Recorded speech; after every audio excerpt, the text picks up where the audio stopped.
그럼 이곳 대보도에서 작은 교회의 주일 예배를 시작하도록 하겠습니다.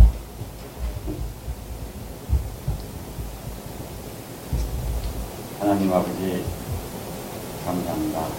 저희 작은 교회 성도를 비롯하여 이 멀리 떨어진 이 대보도 이곳에 와서 저희 즐거운 마음으로 함께할 수 있는 귀중한 시간을 갖게 해주시니 하나님께 감사드립니다.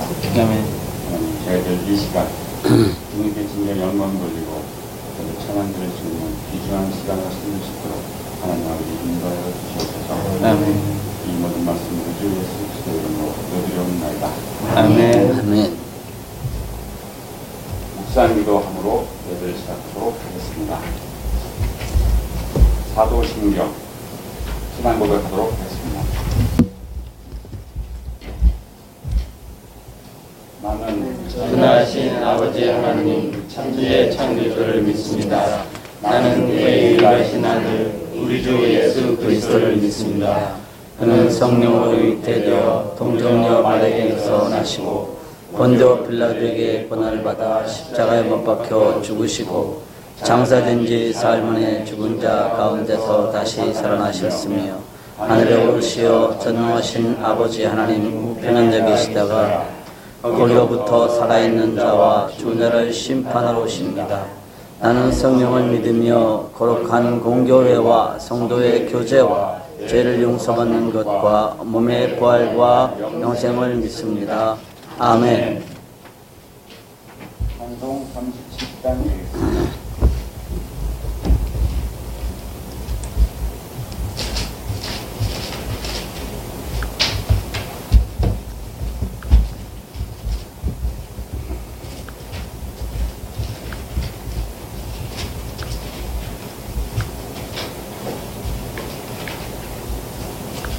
다 찾으셨으면 주 예수 이름 높이여 다 찬양하여라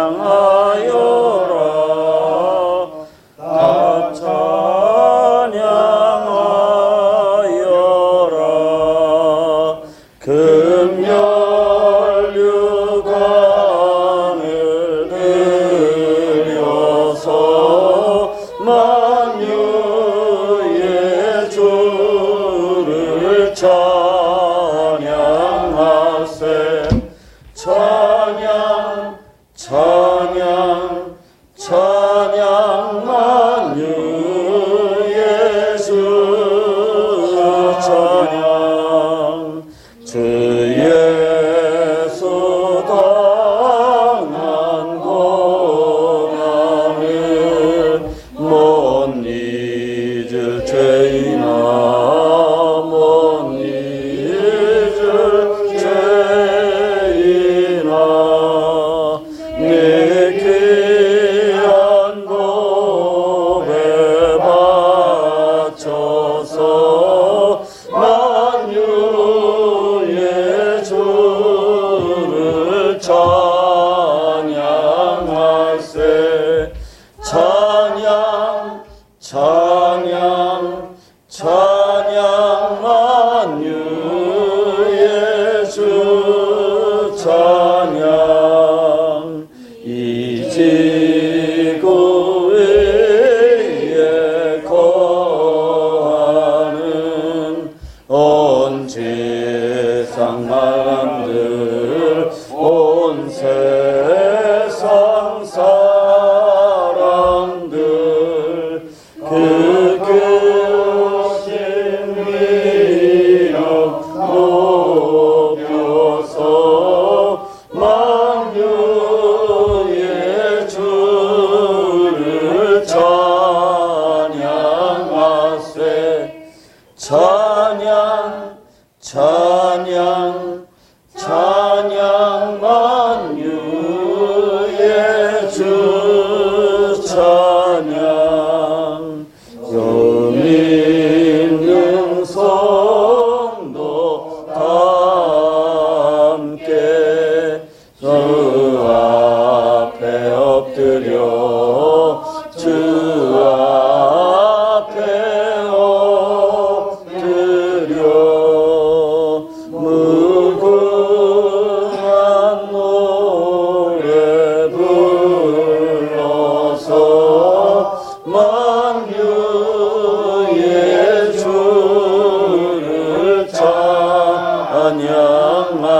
것을 천양 천양 천양 만유의 주 천양 아멘. 성수교동문 27문 되겠습니다.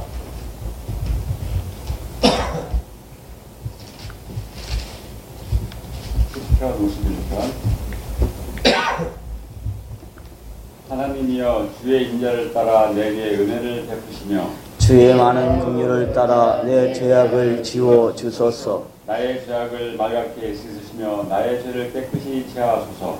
그럼 나는 내 죄가를 나오니 내 죄가 항상 내 앞에 있나이다. 내가 주께만 범죄하여 주의 목전에 악을 행하여 싸우니 주께서 말씀하실 때에 의로우시다 하고 주께서 심판하실 때에 순전하시다 하리이다. 내가 죄악 중에서 출생하였으니요 어머니가 죄 중에서 나를 잉태하셨나이다. 우슬초로 나를 정결하게 하소서. 내가 정하리이다. 나의 죄를 말갛게 씻겨주소서. 내가 눈보다 죄이다. 하나님이여 내 속에 정한 마음을 창조하시고 내 안에 정직한 영을 새롭게 하소서. 아멘. 이주영 안지성님의 기도 있겠습니다. 사랑하는 하나님 아버지, 저희를 이곳에 모여서 주님께 예배드리게 하시니 찬양과 감사를 드립니다. 저희에게 주님의 복음을 알게 하시고 믿음을 주셔서 구원하시니 또한 감사드립니다. 저희에게 성령을 보내주셔서 예수님을 믿게 하시니 감사드립니다. 저희를 주님의 자녀로 삼아주시니 감사드립니다. 저희를 또한 작은 교회로 모이게 하시니 감사드립니다. 주님, 이 시대의 정부의 홍수 속에서 저희가 주님을 뜻을 알기에 도와주시옵소서. 저희가 저희 안락함을 취하지 않게 하시고 이 시대에 주님의 교회를 생각하게 도와주시옵소서. 저희가 교회에 대한 주님의 뜻을 알게 하시며 나아갈 길을 지도하여 주시옵소서. 저희가 규모를 키우고 자신의 만족과 자랑을 지향하지 않게 하시고 저에게 주님의 사랑을 깨닫게 하셔서 이 시대에 사단의 앞서 있는 자들을 해방하게 하시고 어려움에 처한 자들을 필요를 채우게 도와주시옵소서. 저희가 물질과 권력과 이권을 추구하지 않게 인도하여 주옵소서. 저희가 그리스도의 장성한 분량까지 성장하게 하시고 교회의 기둥이 되게 하시고 이 시대에 올바른 주님의 교회를 세우게 도와주시옵소서. 저희가 올바른 교회의 운영안을 만들게 하시고 바른 교회를 세우게 인도하여 주옵소서. 저희가 이 시대에 교회에서 떠나 방황하는 자들을 주님 앞에 모으게 하시고 그들을 주님 안에서 굳건히 세우기에 저희가 인도할 수 있도록 도와주시옵소서. 주님, 저희에게 주님의 교회를 어떻게 세울지 지혜를 주시고 또한 길을 예비하여 주시옵소서. 저희에게 필요한 장소를 마련하여 주시옵소서. 저희가 이 시대의 어려움에 처한 청소년과 청년들을 돌보게 하시고 그들을 지도하게 도와주시옵소서. 이 시대의 어려움에 처한 선교사들을 도와주시며 그들에게 복음을 전할 길을 열어주시고 인도하여 주시옵소서. 주님, 이 나라 함께하여 주셔서 이 나라의 지도자들이 열강 속에서 올해 잊혀진 전쟁을 끝나게 하시고 저희가 주님으로 말미암아 강대하게 되어 오랜 분열을 끝나게 도와주시옵소서. 또한 이 나라의 전쟁의 소문이 평화의 소문으로 바뀌게 인도하여 주시옵소서. 주님, 이 시간 주님께 드리는 예배를 기쁘게 받으시고 저희 가운데 성령으로 충만하게 하시고 주님의 은혜가 넘치게 도와주시옵소서. 말씀 전하시는 목사님과 함께 하셔서 성령으로 충만하게 인도하여 주시고 오직 주님만이 영광받아 주시옵소서. 예수님의 이름으로 기도합니다. 아멘. 하나님의 말씀은 오늘 좀 바꾸겠습니다. 마태복음 10장에서 보겠습니다. 마태복음 10장 34절에서 39절입니다.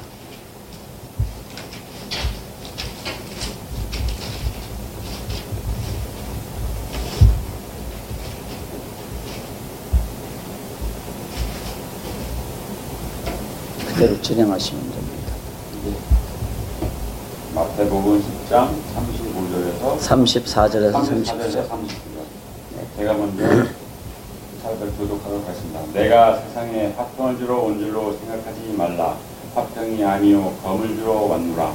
내가 온 것은 사람이 그 아버지와 딸이 어머니와 며느리가 시어머니와 불화하게 하려 함이니 사람의 원수가 자기 집안 식구리라. 아버지나 어머니를 나보다 더 사랑하는 자는 내게 합당하지 아니하고 아들이나 딸을 나보다 더 사랑하는 자도 내게 합당하지 아니하며 또 자기 십자가를 지고 나를 따르지 않는 자도 내게 합당하지 아니하니라. 자기 목숨을 얻는 자는 잃을 것이요 나를 위하여 자기 목숨을 잃는 자는 얻으리라. 아멘. 오늘 이렇게 대구대에 함께 모인 저희 모든 성도님들 환영합니다. 반갑습니다. 사랑합니다. 어제부터 반가웠습니다. 오늘 모인 저희들 이렇게 대구에서 온 저희들 더욱더 그래도 자영교회가 앞으로 나가는 데서 좀 더 큰 활약이 될 수 있기를 소망합니다. 네. 예. 목사님의 말씀 좀 보시겠습니다. 오늘 그 본문하고 바꿨습니다. 그동안에 제가 늘 아브라함 강의를 오랫동안 해왔는데 그래도 대부도까지 와서도 아브라함 강의를 하지 않고 오늘은 좀 본문을 바꿔서 하나님의 말씀을 선포하려고 합니다. 보통 제목들을 이렇게 얘기하죠. 오늘 설교의 제목은 당신은 그리스도의 제자입니까? 이런 제목입니다. 우리는 그리스도의 제자들이죠. 여기 제자 아닌 사람 있나요? 그런데 제자라고 하면서 막상 진짜 그리스도의 제자세요? 이렇게 물어보면 자신 있게 저는 정말 그리스도의 제자입니다. 이렇게 말할 사람이 그렇게 많지 않다는 거죠. 그게 문제예요. 우리는 다 그리스도께서 인정하시는 그분의 제자가 되고 싶습니다. 그죠? 다 예수님이 넌 내 제자야 이렇게 말하는 사람이 되고 싶습니다.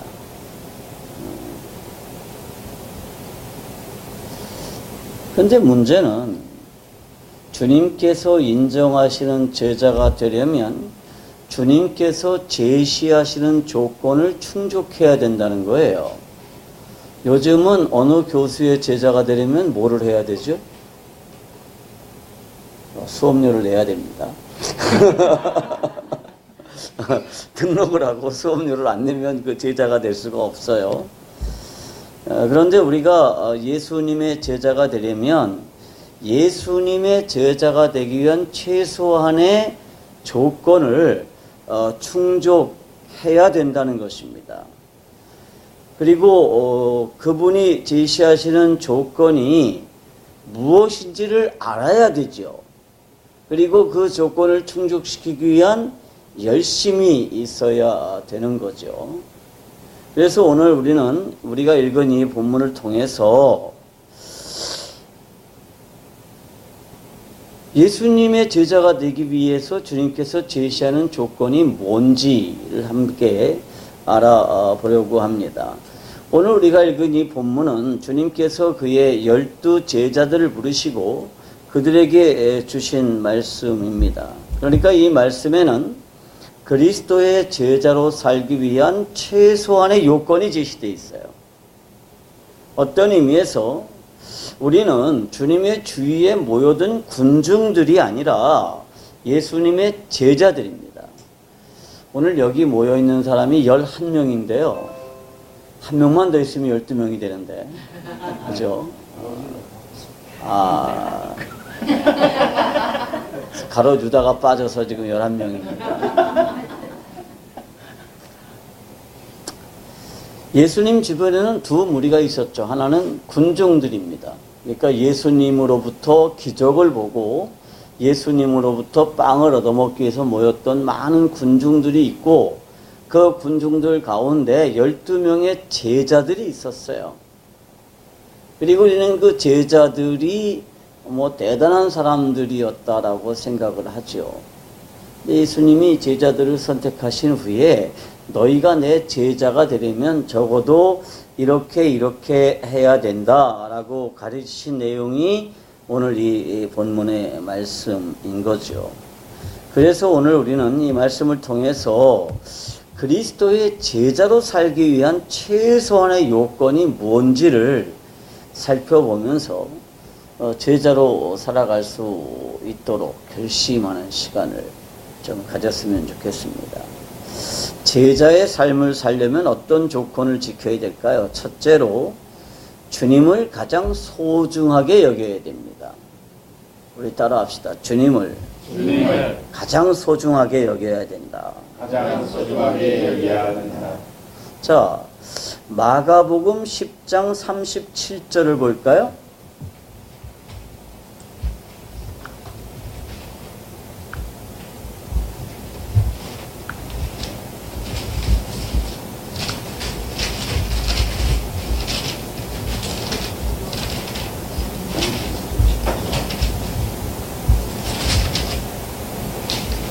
마태복음입니다. 제가 착각했죠. 마태복음 읽었죠? 우리가 방금? 예. 마태복음 10장 37절 다 같이 읽겠습니다. 시작. 아버지나 어머니를 나보다 더 사랑하는 자는 내게 합당하지 아니하고 아들이나 딸을 나보다 더 사랑하는 자도 내게 합당하지 아니하며. 이 말씀은 얼핏 좀 이상하죠. 주님은 질투심이 아주 많으신 것 같아요. 그래서 오직 나 하나만을 사랑해야지 양다리 걸치면 가랭이 찢어버린다. 그렇게 말씀하시는 것 같아요. 성경에서 하나님께서 끊임없이 강조하는 게 뭐예요? 오직 나 하나만을 예배해라. 나 하나만을 사랑해라. 이런 내용이죠. 방금 읽은 본문만 해도 가족들보다 하나님을 더 사랑해야 한다는 거예요. 이 세상의 모든 관계들보다 하나님과의 관계를 더욱 귀히 여겨야 된다는 것이 핵심이죠. 그러면 도대체 이게 무슨 뜻일까요? 결론부터 간단하게 설명하자면 하나님을 이 세상에서 가장 소중한 가치로 여기지 않으면 절대로 주님의 제자로 살 수 없다는 겁니다. 그러니까 본문인 마태복음 10장은 주님께서 12 제자를 부르시고 권능을 주시는 것으로 시작을 합니다. 그러니까 마태복음 10장 1절은 이렇게 시작을 하죠. 예수께서 그의 12 제자를 부르사 더러운 귀신을 쫓아내시며 모든 병과 모든 악한 것을 고치는 권능을 주시니라. 이렇게 되어 있어요. 우리 다 이 말씀 엄청 좋아하죠. 그런데 이 말씀과 쭉 연결돼서 오늘 우리가 택한 이 본문에 보면 전혀 다른 얘기가 나와요. 그러니까 내가 너를 귀신을 쫓아내고 온갖 병을 고치는 능력을 주겠지만 그러나 그럼에도 불구하고 너희가 나를 진정으로 사랑하지 않으면 이 세상의 모든 가치들보다 나를 더 좋아하지 않으면 그러면 내 제자가 될 수 없다라는 말씀에 대해서는 그렇게 별로 깊이 생각하지 않죠. 이게 별개의 말씀인 것처럼 자꾸 생각을 해요. 그런데 오늘 우리가 읽은 말씀은 마태복음 10장 1절에서 예수님께서 제자들을 부르시고 그들에게 권능을 주셨다라는 말씀에 뒤이어 나오는 말입니다. 주님은 우리에게 더러운 귀신을 쫓아내고 모든 악한 병과 약한 것을 고치시는 권세를 주셨지만 그것이 우리의 권위를 높여주고 돈과 명예를 주지는 않을 것이다 라고 말씀하시는 구절들에 대해서는 별로 그렇게 큰 관심을 기울이지 않고 있거나 그냥 눈을 감고 있죠. 우리가 더러운 귀신을 쫓아내고 모든 병과 약한 것을 고치는 능력이 있어도 세상은 여전히 우리를 반대하고 우리를 핍박하게 될 거다. 이게 말씀의 핵심입니다. 그런데요, 이 세상, 즉 우리를 반대해서 우리를 핍박하는 사람들이 다른 사람이 아니라 가족들일 수 있다는 게 문제예요. 사실 이 세상의 다른 사람들은요, 내가 어떻게 살아도 별로 관심이 없어요. 그죠? 그런데 내 가족의 경우에는 얘기가 달라요. 내 남편은 주님이 주신 능력과 권능과 재능을 사용해서 유명해져야 되고, 주님이 주신 권능을 사용해서 재력과 권세를 늘려야 되죠. 그래서 많은 목회자 자녀들이 비틀어지는 이유 중에 하나가 그거죠. 우리 아버지가 너무너무 가난하게 사는 게 싫은 자녀들 많이 있습니다. 그게 다른 사람이면 상관이 없어요. 내 아버지, 내 어머니니까 문제가 되는 거예요. 내 남편이니까 내 아내가 문제가 되는 거예요. 그러나 주님의 제자로 산다는 것은 이 모든 것들, 즉 권세, 돈, 명예보다 주님을 더 소중하게 여긴다는 뜻입니다. 제자로 살기 위해서 주님이 요구하시는 자세가 뭐냐 하면, 이 세상에서 모든 것을 잃어버리거나 돈을 손해본다고 그래도 주님만 있으면 된다. 이런 삶의 자세를 우리 주님께서 요구하시는 거죠. 다른 거 다 잊어버려도 나한테 주님만 있으면 괜찮아. 우리 주님은 그런 자세를 우리들에게 요구하시는 거예요. 주님께서 가르치신 말씀 중에 천국에 관한 말씀이 몇 가지 있습니다. 그 중에 이런 말씀이 있어요. 마태복음 13장 44절에서 46절 말씀인데요. 천국은 마치 밭에 감추인 보화와 같으니 사람이 이를 발견한 후 숨겨두고 기뻐하여 돌아가서 자기의 소유를 다 팔아 그 밭을 사느니라. 또 천국은 마치 좋은 진주를 구하는 장사와 같으니 극히 값진 진주 하나를 발견하며 가서 자기의 소유를 다 팔아 그 진주를 사느니라. 다시 말하자면 이 세상에서 어떤 것의 가치를 진정으로 아는 사람은 그것을 얻기 위해서 모든 것들을 기꺼이 희생한다는 거예요. 누군가가 밭을 갈다가 자기 밭에 엄청난 보물을 누가 감춰놓은 걸 발견했어요. 옛날엔 그런 일들이 많았어요. 전쟁이 많았기 때문에 전쟁이 일어나면 자기 집에 있는 보물들을 다 땅에다 묻고 피난을 가서 못 돌아오는 경우가 많았어요. 근데 어떤 사람이 밭을 갈다 보니까 거기에서 엄청난 보물이 있었는데 그 보물을 어떻게 해요? 그대로 감춰두고 가서 자기 재산을 다 팔아서 그 밭을 사는 거예요. 왜냐하면 그 밭은 자기 밭이 아니기 때문입니다. 근데 다른 사람들은 그걸 이해를 할 수가 없었어요. 야, 저 사람 진짜 좋은 땅을 팔아서 저 형편없는 자갈밭을 사? 미쳤네. 다 그렇게 생각하는 거죠. 근데 그 사람은 알아요. 그 자갈밭에 뭐가 숨겨져 있는지, 거기에 숨겨져 있는 그것의 가치를 아는 사람만 다른 것들을 다 희생해서 그것을 살 수 있는 거예요. 신앙도 마찬가지죠. 우리가 신앙을 지키기 위해서 모든 것들을 포기한다든지 신앙보다 중요하지 않은 다른 것들을 다 무시한다든지 그러면 세상 사람들은 이해할 수가 없습니다. 그런데 그것의 가치를 아는 사람은 기꺼이 다른 것들을 희생할 수 있는 거죠. 우리가 주님의 제자가 된다는 것은 그런 거예요. 이 모든 것들을 희생해서라도 그리스도의 제자로 살 수 있다면 그것으로 되었다라고 하는 사람이 진정으로 누구냐? 그리스도의 제자라는 것입니다. 주님의 제자로서의 삶을 위해서 비난과 빈정거림과 핍박과 무시를 당해도 주님 한 분만으로 충분하다. 이렇게 하는 사람들이 진정으로 주님의 제자라고 하는 것이 성경의 가르침입니다.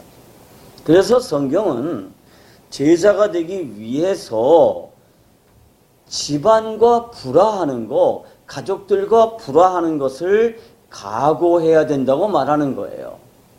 그래서 아내를 혹은 자녀를 혹은 남편을 주님보다 더 소중히 여기는 사람은 내 제자가 될 수 없다라고 말씀하시는 거예요. 그러니까 이 모든 관계들보다, 친구보다, 가족보다 주님과의 관계가 더 소중하다라고 하는 사람만이 주님의 제자가 될 수 있습니다. 그런데 오늘날 많은 사람들은 주님의 제자라고 말하면서 주님 덕분에 하는 자세를 가지고 살죠. 주님보다 더 소중한 것들이 너무너무 많습니다. 그러면 주님의 제자가 될 수가 없다는 거죠. 예수님의 제자가 되려면 어떤 대가를 치러야 될까요? 두 번째로 십자가를 져야 됩니다.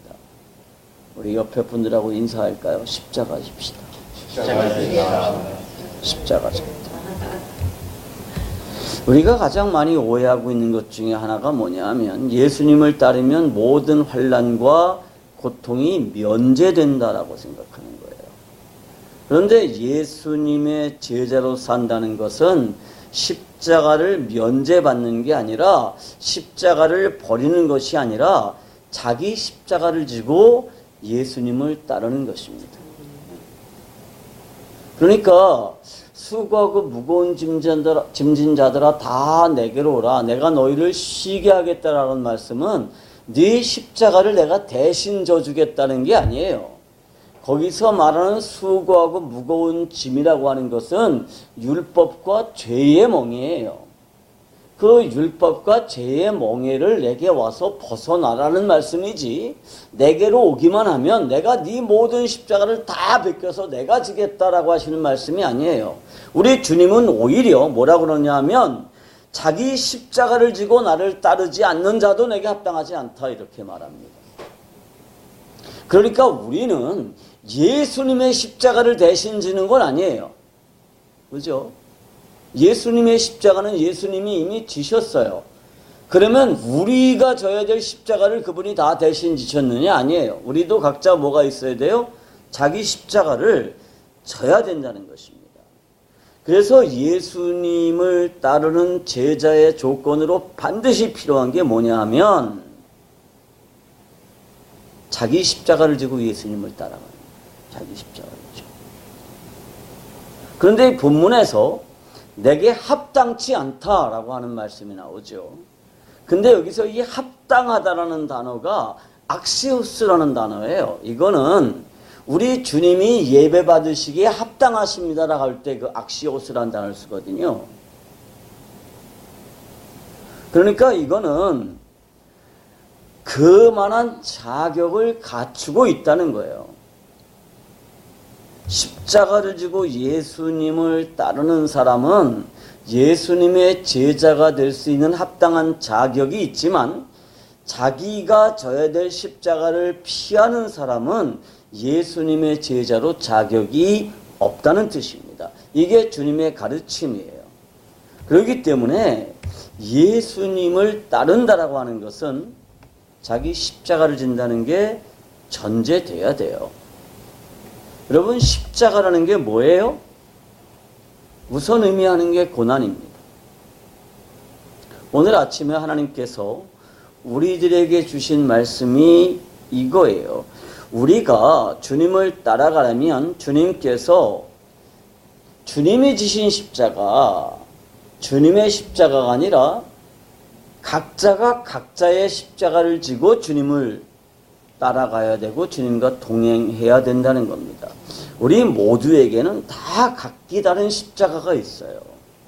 어떤 사람에게는 이런 십자가, 어떤 사람에게는 저런 십자가, 모양은 다 다르지만 그 십자가는 분명 자기에게 고통스럽고 감당하기에 힘든 그런 거예요. 그런데 십자가가 없는 사람은 없습니다. 어떤 사람에게는 자녀가 십자가일 수 있죠. 어떤 사람에게는 형제가 십자가일 수 있고, 어떤 사람에게는 돈이 십자가일 수 있고, 다 십자가가 달라요. 십자가의 모양은 다르고 십자가의 무게는 다르지만 그것은 각자 각자에게 다 고통스러운 거예요. 그런데 분명한 것은 주님의 제자로 산다라고 하는 것은 각자 자기에게 주어진 고난의 십자가를 져야 된다는 거예요. 우리가 주님을 따라가면 그 십자가가 다 면제되는 게 아니에요. 오늘날 많은 번영의 신학이 교회를 정말 오염시켰어요. 그래서 예수님을 잘 믿기만 하면 모든 고난으로부터 다 면제될 수 있다. 이런 번영의 신학이 교회를 말할 수 없이 오염시켰어요. 그래서 어느 교회에서 나오는 그 주보를 보면 거기 나오는 간증들이 다 무슨 내용이에요? 예수를 잘 믿었더니 무슨 암이 났다. 예수를 잘 믿었더니 남편의 사업이 부도났었는데 그게 회복됐다. 이런 간증들만 계속 나와요. 그러니까 예수를 믿는다는 게 그건 뭐냐 하면 신앙생활을 잘하기만 하면 암도 낫고 사업도 잘 되고 신앙생활을 잘하기만 하면 공부 못하는 애가 서울대학을 가고 그런 환상들을 가지게 되는 거예요. 그런데 우리 주님은 단 한 번도 그렇게 가르치신 일이 없어요. 너희가 나를 따라오려거든 나와 동행하려거든 각자 너희가 진 십자가를 지고 나를 따르라는 거예요. 그게 우리의 믿음이에요.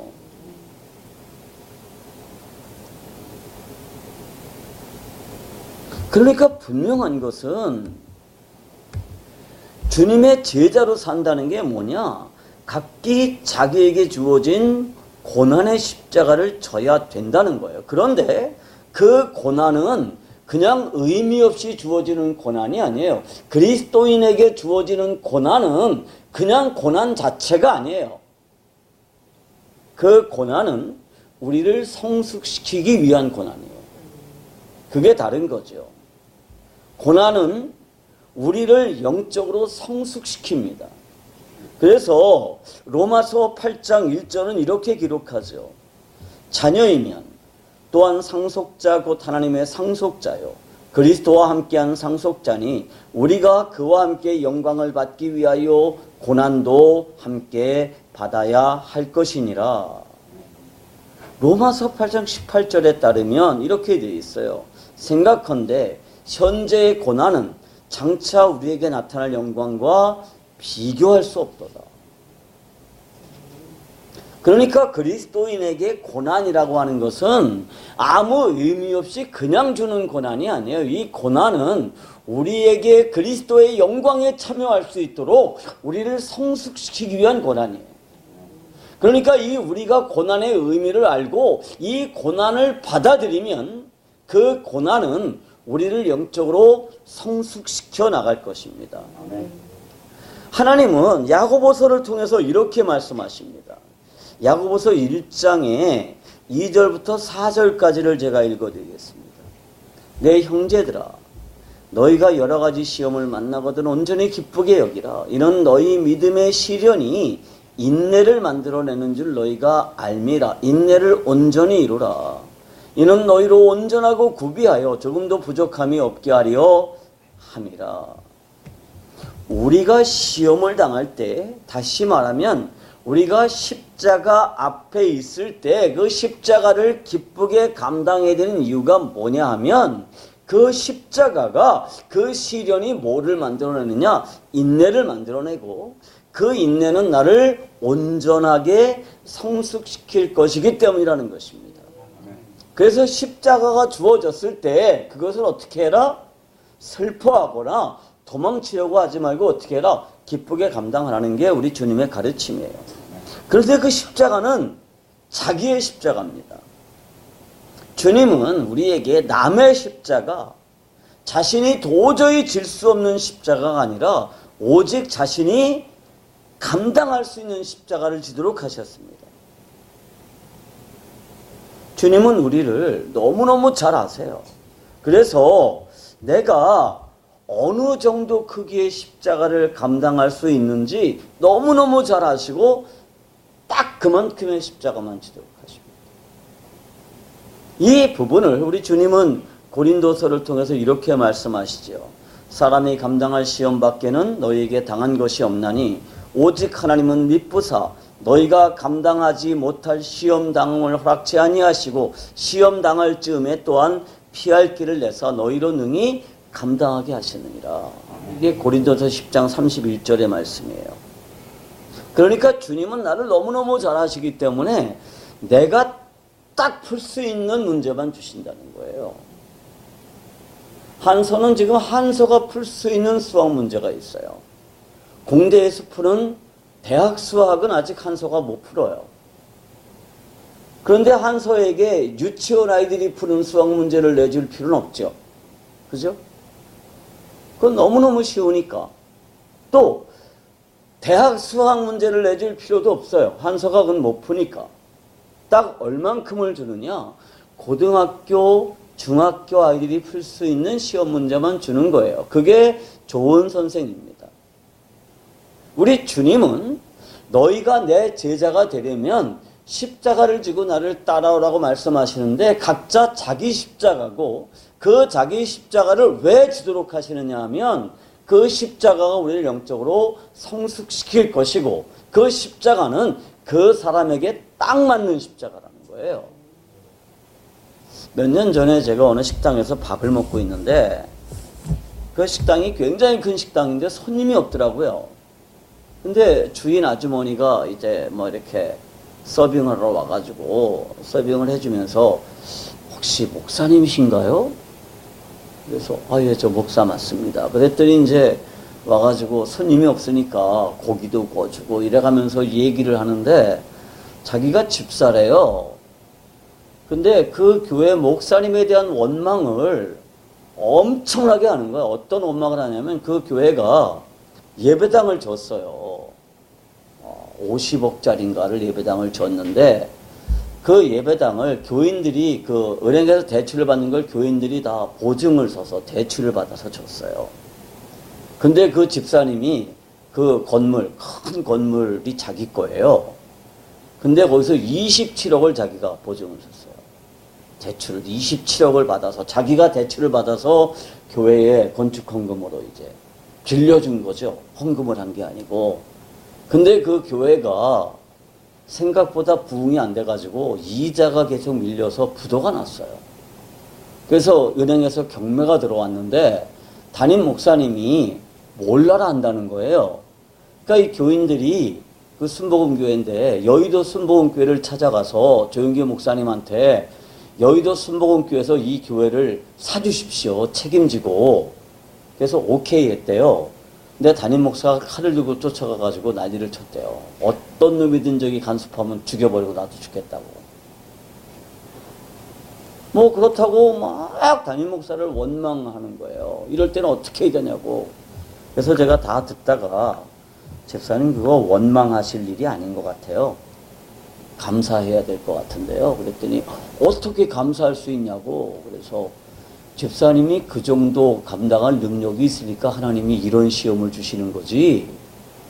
웬만한 사람 같으면 이런 시험 안 주신다고. 하나님이 집사님을 얼마나 대단하게 보셨으면 이런 큰 시험을 주셨겠냐고. 오히려 감사하라고. 지금 불평 계속하고 있으니까 가게도 안 되죠. 손님도 없대. 언제부터 없어요? 그랬더니 그 교회 문제 불거지고 나서부터 장사도 안 된대. 거 보라고. 그러니까 그러고 늘 불평하는 얼굴로 있으니까 손님들이 안 오는 거라고. 오히려 하나님 저를 이렇게까지 크게 봐주시니 감사합니다. 내일부터 새벽기도 가서 그렇게 기도하세요. 그랬어요. 그리고 그렇게 기도하고 그 주변의 성도들에게도 그렇게 말씀하세요. 이게 우리가 감당할 십자가고 이거 충분히 우리가 감당할 수 있기 때문에 감당할 수 있을 만큼의 시험만 주신 거니까 우리 전능하신 하나님을 믿고 오히려 우리 감사합시다. 그렇게 말씀하세요. 그리고 제가 왔거든요. 그리고 나서 얼마 후에 그 교회 문제가 해결됐어요. 여의도 순복음교회에서 그 교회를 샀어. 그래서 그 집사님 그 건물 지킬 수 있었어요. 그 이후엔 제가 거기를 안 가요. 제가 다시는 갈 필요가 없죠. 여러분, 십자가는 피하는 게 아니에요. 한서야, 시험 힘들다고 피하면 어떻게 되지? 그럼 낙제해요. 그럼 낙제해요. 근데 성도들은요, 시험이 힘들면 무조건 피하려고 봐요. 그리고 교회 와서 어떻게 기도 제목 내죠? 이거 피할 수 있게 해주세요. 이렇게 기도 제목 내요. 그건 방법이 틀린 거예요. 그러니까 시험은, 십자가는 피하는 게 아니라 기쁨으로 져야 되는 거예요. 그리고 그 십자가를 치면 뭐가 일어나느냐? 내가 영적으로 성숙해질 수가 있어요. 그래서 고난의 시험을 피할 게 아니라 야고보서의 말씀대로 그 십자가를 기뻐하는 것입니다. 그러니까 십자가가 크고 무거울수록 주님이 나를 그만큼 크고 귀하게 대한다라는 뜻으로 알아야 돼요. 내가 정말 연약하면 주님은 요만한 십자가 목에다 매달고 다니게 할 거예요. 그런데 내가 그 십자가를 질 만큼 영적으로 성숙되어 있으면 더 큰 십자가를 지게 하실 거예요. 그래야만 내가 뭐 할 수 있으니까? 성숙할 수 있습니까? 제가 처음에 등산할 때는요, 1시간만 하면 숨이 헐떡거렸어요. 근데 지금은 8시간은 해야 좀 등산했다 싶어요. 8시간은 해야.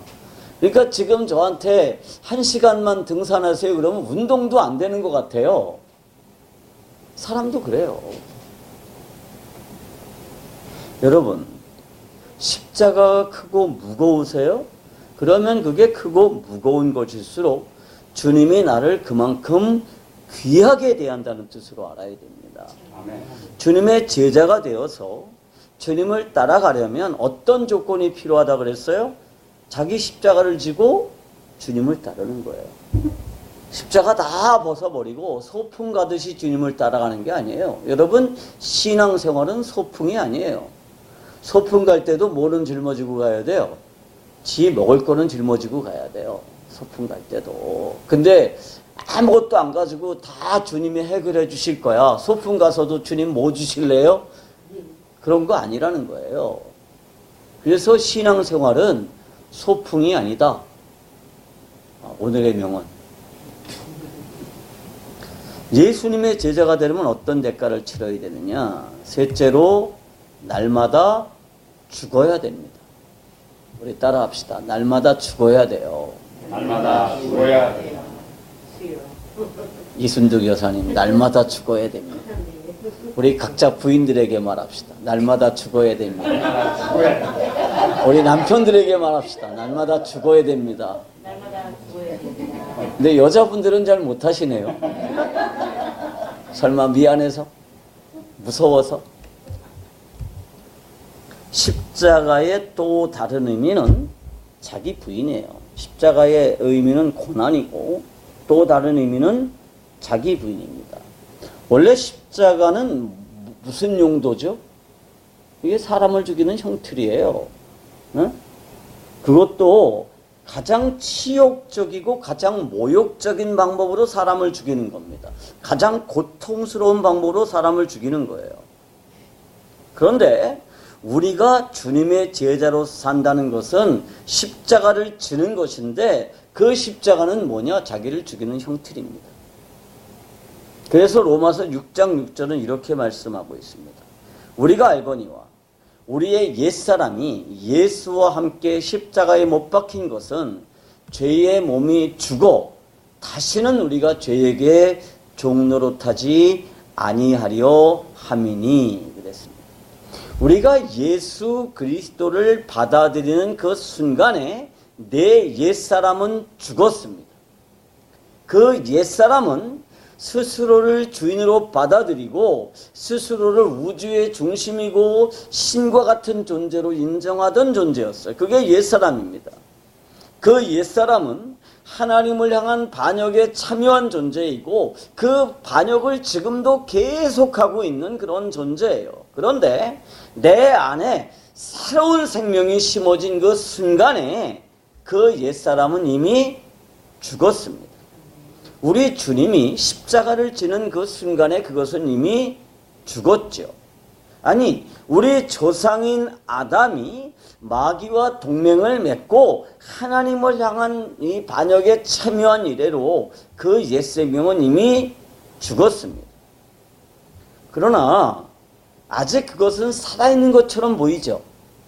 내 옛 생명은 죽었는데 아직도 펄펄 살아있는 것 같아요. 자, 여기 밖에 나무가 있어요.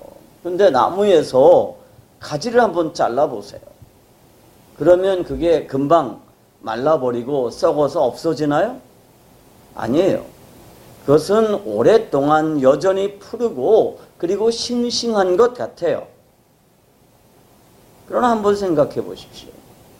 그 가지는 점차 시들어갈 것이고 영양이 공급되지 않기 때문에 마침내 말라버리고 그리고 해체돼서 없어져 버리고 말 거예요. 그러면 그 가지는 언제 죽은 거예요? 완전히 말라버린 그 시점입니까? 아니면 잘려진 시점입니까? 잘려진 시점이에요.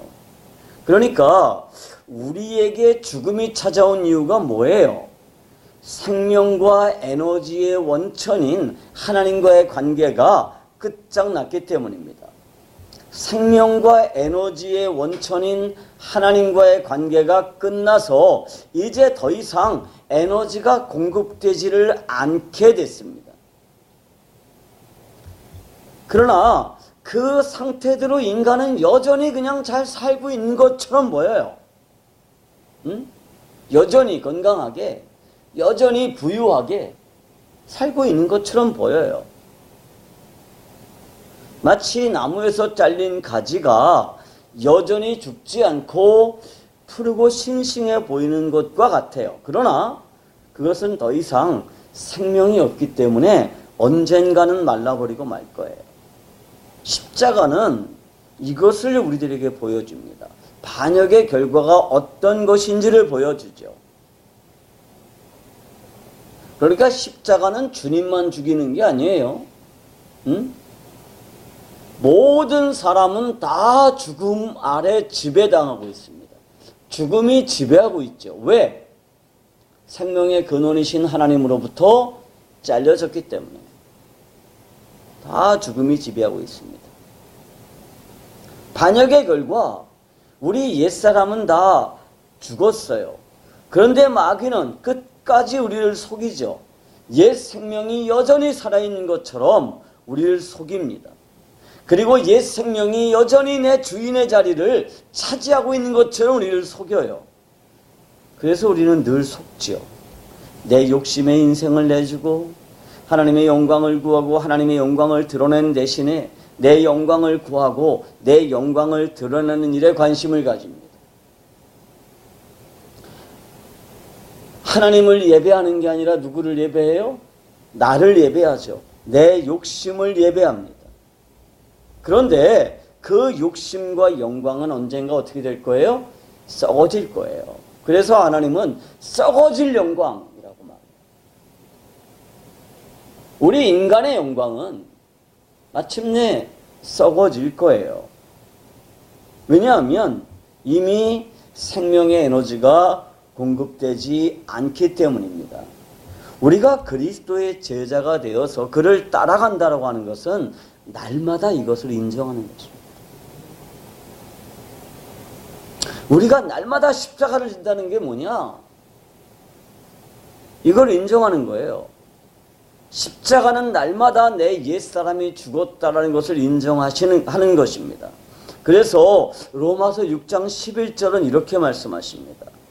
이와 같이 너희도 너희 자신을 죄에 대하여는 죽은 자요 그리스도 예수 안에서 하나님께 대하여는 살아있는 자로 여길지어다 라는 것입니다. 우리는 나 자신이 이미 죄에 대하여는 죽었습니다. 내 옛사람은 이미 죽어 있어요. 그것을 인정해야 되는 거예요. 그것을 성경은 여긴다라고 얘기해요. 여긴다. 뿐만 아니라 내게 새롭게 생겨난 그 새 생명이 내 안에 있다는 것을 받아들이는 것입니다. 그게 뭐냐? 그게 십자가를 지고 예수님을 따라가는 거예요. 그러니까 예수님을 따라가는 거는 내 옛 생명이 아니라 새 생명이에요. 내 옛 생명은 죽어도 예수님과 같이 갈 수가 없어요. 왜? 반역의 생명이기 때문입니다. 그런데 내가 옛 생명이 죽었다는 것을 인정하지 않으면 예수님과 함께 갈 수가 없어요. 이걸 인정하지 않으면 내 새 생명이 나를 대표할 수가 없기 때문입니다.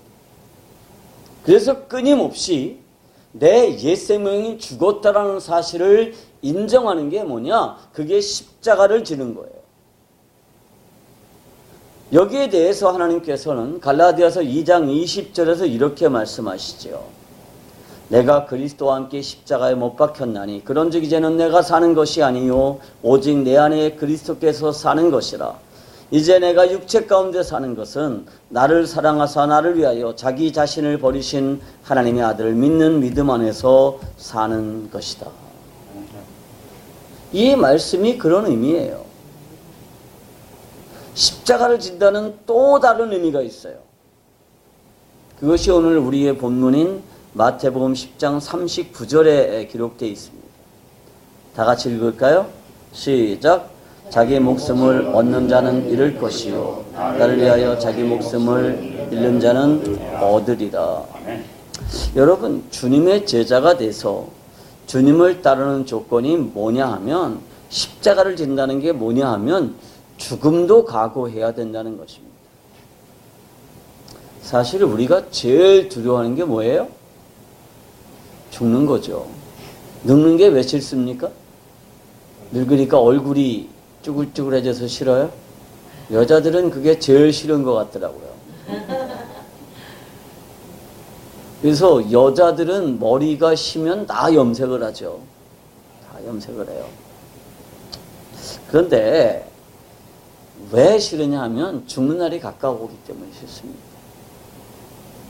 저는 그게 결코 싫지를 않아요. 앞으로 저는 20년 후에 졸업하게 될 텐데요. 20년 후에 졸업하면 82살까지 사는 거니까 장수하는 거죠, 그래도. 왜냐하면 성경에 인생 70이고 건강하면 80이라 그랬는데. 그러니까 그거는 정말 재수 없는 거예요. 근데 이게 우리가 영적으로 성숙되지 않으면 낙제하거든요. 그래서 나는 그리스도인이 오래 사는 거는 낙제를 굉장히 길게 한 거라고 생각해요. 근데 내 친구 어머니가 98살에 돌아가셨는데 제가 거기서 농담으로 드디어 이제 졸업하셨네요 그랬다가 상주들이 되게 화가 났었어요.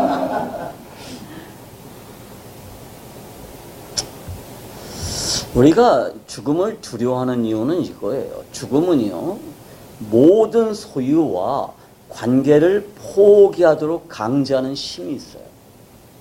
이게 죽음이 두려운 거예요. 우리가 죽으면요, 어떤 것도 소유할 수 없고요, 어떤 관계도 유지할 수 없어요. 어떤 관계도 유지할 수 없어요. 그래서 죽음이 두렵죠. 그러나 우리가 주님의 제자로서 주님과 동행하게 된다는 것은 모든 소유와 모든 관계를 다 포기할 수 있다는 각오가 필요한 거예요. 여러분, 하다못해 부처님의 제자들도 출가할 때 어떻게 해요? 모든 소유와 모든 관계를 다 끊어버리고 부처님의 제자가 되겠다고 서약하고 머리까지 깎아요. 그런데 예수님의 제자가 된다는 사람들은 여전히 많은 복잡한 인간관계, 여전히 많은 소유관계, 이런 것들을 그대로 가지고 예수님을 따라가려고 그러니까 이게 온갖 거치는 것들과 무거운 죄악을 그대로 가지고 따라가는 것과 같아요. 그러니까 따라가기가 엄청 힘드는 거죠.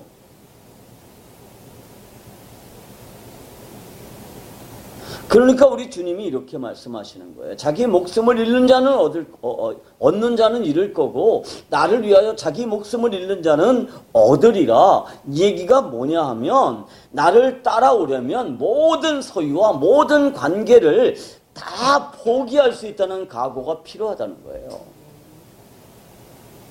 그래서 바울 사도는 고린도 성도들을 향해서 나는 날마다 죽노라 이렇게 선언한 거예요.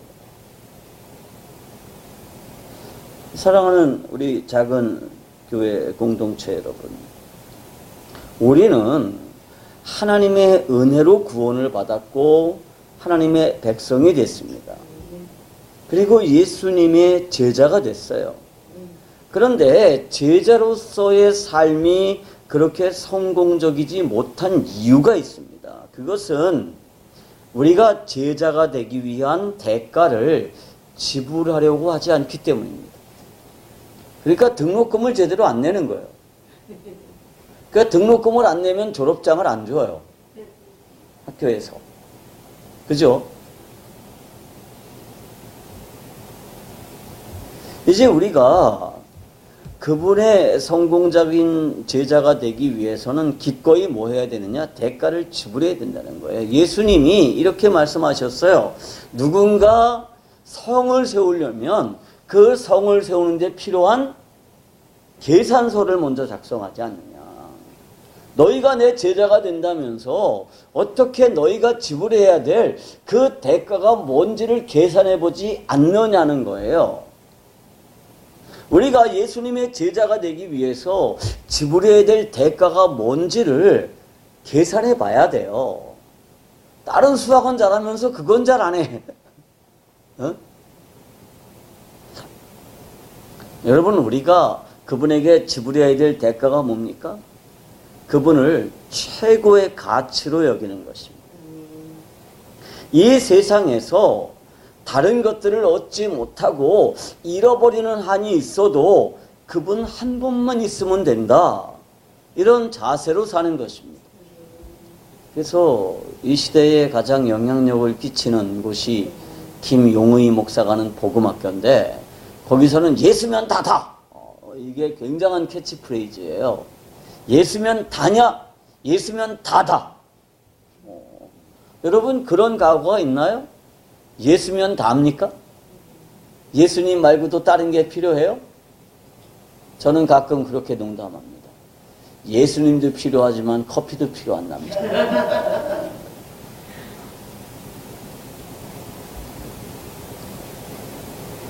그러니까 예수면 다다라는 자세로 살 때 그게 예수님의 제자로서의 자세라는 거예요. 여러분, 십자가를 두려워하지 마세요. 십자가를 피하지 마십시오. 기왕 져야 되는 십자가라 그러면 모든 것들을 이미 아시는 주님께서 허락한 십자가라 그러면 기꺼이 그 십자가를 감당해 내세요. 그러면 우리가 영적으로 성숙되어집니다. 그리고 그 십자가에 날마다 내 옛사람을 못 박으십시오. 그리고 주님을 위해서 내 모든 소유와 내 모든 관계를 다 잃어버려도 좋다는 각오를 새롭게 하시는 그러한 성도들이 되시기를 축복합니다. 우리가 이런 자세를 가질 때 우리 작은 교회 공동체가 작지만 큰 공동체가 될 수 있는 거예요.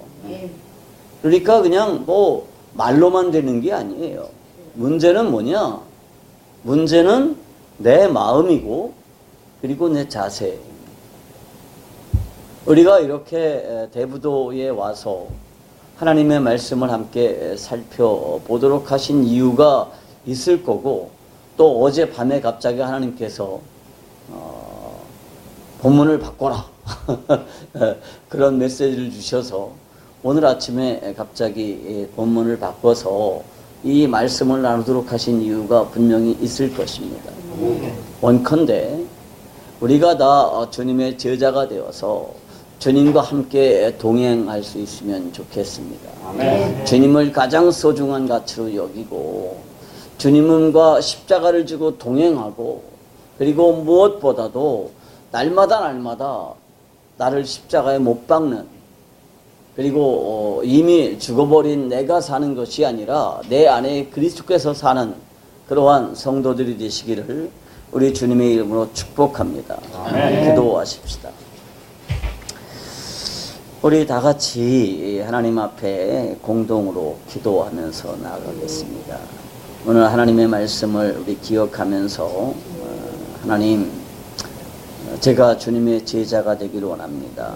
주님의 제자가 되는 데 필요한 능력 이미 허락해 주셨는데 하나님 저를 붙잡으셔서 도망가지 않게 하여 주시옵시고 피하지 않게 하여 주시옵시고 기꺼이 주님께서 허락하신 내 십자가를 지게 하여 주시옵소서. 이렇게 다 같이 기도합니다. 기도하겠습니다. 하나님 감사합니다. 오늘 하나님의 말씀을 함께 나누었는데 하나님 아버지 이 말씀을 통하여 우리가 그리스도의 제자로 살아갈 수 있도록 은혜 베풀어 주시옵소서. 하나님 아버지 이 십자가를 피하지 않게 하시고 이 십자가를 거부하지 않게 하시며 이 십자가를 무시하지 않게 하여 주시옵시고 주님께서 종에게 허락하신 이 귀한 십자가 정말 믿음으로 지고 갈 수 있도록 은혜 베풀어 주시옵소서. 아버지 하나님 감사합니다. 아버지여 주님의 은혜를 허락하여 주시옵시고 하나님 아버지 이 십자가 앞에 내 옛사람 날마다 못 박게 하여 주시옵시고 주님과 동행할 수 있도록 은혜 베풀어 주시옵소서. 감사합니다. 하나님 아버지 감사합니다. 아버지 감사합니다. 오늘 이렇게 하나님의 말씀을 함께 나누었는데 이 말씀이 우리들에게 힘이 되게 하시며 능력이 되게 하여 주시옵시고 우리가 기꺼이 십자가를 지게 하여 주시옵소서. 하나님 아버지 이제 우리 준호 형제가 곧 군에 입대합니다. 하나님 아버지 군에서도 십자가를 피하지 않게 하시고 기꺼이 십자가를 지게 하시며 그 십자가를 통하여 영적으로 더 성숙되게 하여 주시옵시고 군 생활을 통하여 인격적으로도 더 성숙한 어른이 되어서 돌아올 수 있도록 은혜 베풀어 주시옵소서. 아버지 하나님 군 생활하는 동안에 안전을 지켜 주시옵시고 부상당하지 않게 하여 주시옵소서. 하나님 아버지 그곳에서 많은 동지들과 공동체 생활을 하는 가운데 좋은 인간관계를 맺는 습관들도 잘 훈련될 수 있도록 은혜 베풀어 주시옵소서. 하나님 아버지 좋은 선배들을 만나게 하시며 좋은 상관들을 만나게 하셔서 그 군생활이 무의미하게 지나가는 시간이 되지 아니하도록 은혜 베풀어 주시옵소서. 오늘 예배에 참석한 주의 백성들을 축복합니다. 저들의 가정을 축복합니다. 하나님 아버지 저들의 가정이 그 무엇보다도 주님을 가장 우선같이 두는 그러한 귀한 가정 될 수 있도록 은혜 베풀어 주시옵소서. 하나님 감사합니다. 우리 주 예수 그리스도 이름으로 기도하옵나이다. 아멘.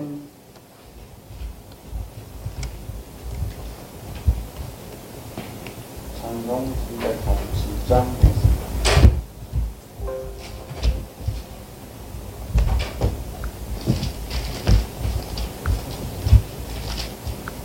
347장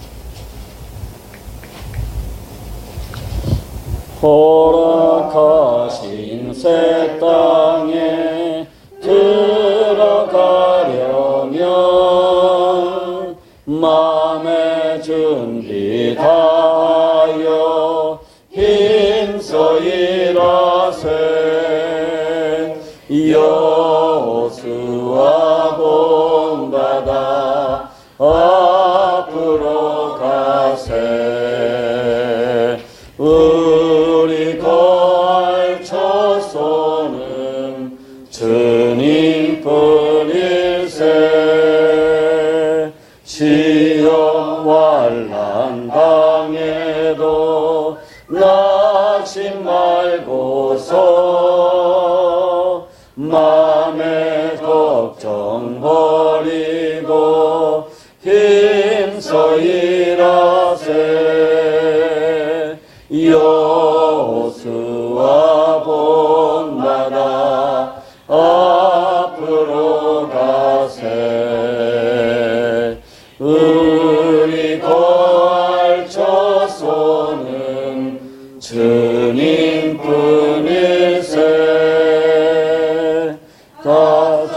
가져가신 예수님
가세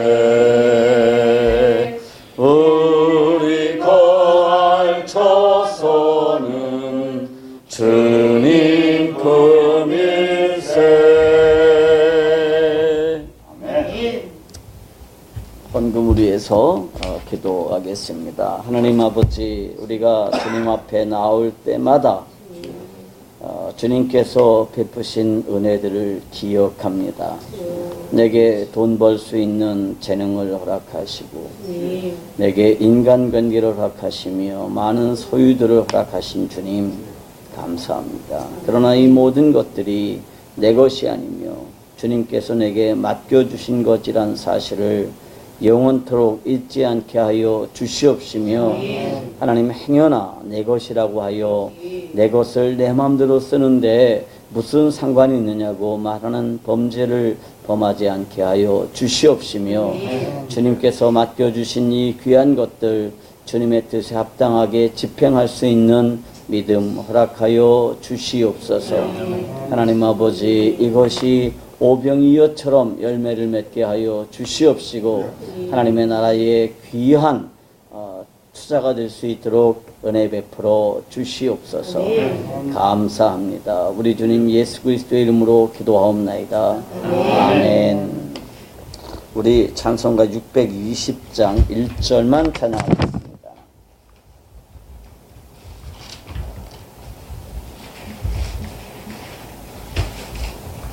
여기에 모인 우리 주의 은총 받은 자여라. 주께서 이 자리에 함께 계심을 아노라. 언제나 주님만을 찬양하며 따라가리니 시험은 당할 때도 함께 계심을 알노라. 이 믿음도 굳세라. 주가 지켜주신다. 어두운 밤에도 주의 밝은 빛 인도하여 주신다. 아멘. 이제는 우리 주 예수 그리스도의 무한하시고 극진하신 은혜와 하나님 아버지의 그 크신 사랑하심과 성령 하나님의 내주하시며 교통하시는 은혜가 우리 모든 성도들 머리 위에 그리고 그 가족들 위에 지금으로부터 영원토록 함께 있을지어다. 아멘. 감사합니다. 예배를 모두 마쳤습니다. 감사합니다.